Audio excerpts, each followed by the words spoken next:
Low back pain occurs in about 90% of the population over their lifetime. Of those 90% of people that have back pain, about 70 or 80% of them will have a second episode of back pain. Back pain accounts for the second most common reason for missing work or school behind the common cold. Back pain can be just a simple sprain, and it can be something as bad as a disc herniation or severe degenerative changes in the lumbar spine. The majority of the back issues are related to some type of degeneration of the back in some way. In this model here, I have an example of what I would say is the degenerative cascade.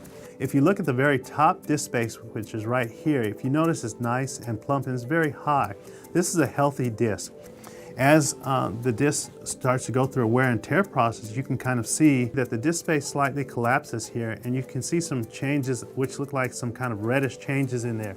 That's an inflammatory process that's occurring. Over time, if you notice, you keep coming down, you still see that the disc space gets smaller and smaller, but you start to see the formation of these little, what we would call bone spurs or osteophytes. These osteophytes are little edges of the bone that are reacting to the change in the disc space. As you look down here, you notice that the disc space is almost completely collapsed here, and the osteophytes on the side here are almost touching each other. These can be sites of bone pain.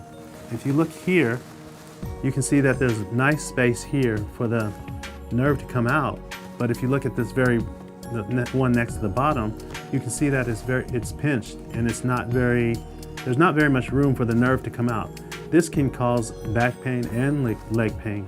Generally, when you have back pain, you don't need to go to the operating room. 90% of people that have back pain don't need a surgery. Generally, what you do if the pain is very severe or is long-lasting, you show up to a physician's office. What we do at that time is do a history and physical to try and determine what's the cause of your back pain. And we want you to get back to your life, your work, enjoying your family, your hobbies, and your friends. That's the goal of life, and that's where we want you to be when we're done.